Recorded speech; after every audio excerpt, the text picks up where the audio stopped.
সরকারি কর্ম কমিশন সচিবালয়ের সামনে যে উপস্থিত হয়েছেন এতগুলো মানুষ, তারা সকলেই আমাদের শিক্ষা মন্ত্রণালয়ের কারিগরি ও মাদ্রাসা শিক্ষা বিভাগের কারিগরি শিক্ষা অধিদপ্তরের অধীন যে একটা সার্কুলার আছে জুনিয়র ইনস্ট্রাক্টর টেক, এই সার্কুলারটা আমাদের পাবলিশ হয়েছিল 2021 সালে। 2021 সালে সার্কুলার পাবলিশের পর আমরা ধারাবাহিকভাবে পরীক্ষাগুলা শেষ করতে করতে আমাদের প্রায় মোটামুটি 3 বছর চলে গেছে। 3 বছর চলে যাওয়ার পরেও আমরা এখন পর্যন্ত এটার যে চূড়ান্ত ফলাফল এটা এখন পর্যন্ত আমরা পাই নাই।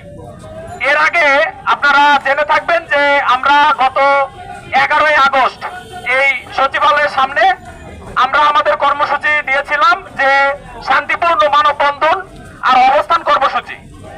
সেটা দেওয়ার পরে আমাদেরকে বিপিএসসির মাননীয় চেয়ারম্যান স্যার বলেছিলেন যে তারা খুব দ্রুত সময়ের মধ্যে আমাদের জুনিয়র ইনস্ট্রাক্টর টেকের রেজাল্টটা পাবলিশ করবে।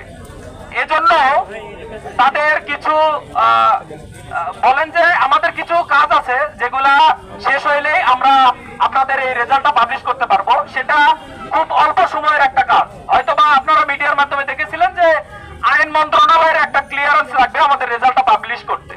তো এইটা ক্লিয়ারেন্স নেওয়ার জন্য বিপিএসসি থেকে বলা হয়েছিল আমরা সর্বোচ্চ চেষ্টা করব।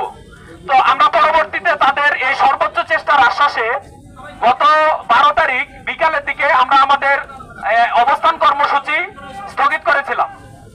এটা 3 কার্য দিবসের জন্য স্থগিত করার পর আমরা হুঁশিয়ারি দিয়েছিলাম, আলটিমেটাম দিয়েছিলাম যে যদি 3 কার্য দিবসের মধ্যে আমাদের কাঙ্ক্ষিত রেজাল্ট প্রকাশ না হয় তাহলে আমরা বিপিএসসির সামনে সকল ভাইবা ক্যান্ডিডেট যারা ফলাফল প্রত্যাশী তারা সকলে এসে অবস্থান নেবে এবং কঠোর কর্মসূচি পালন করবে।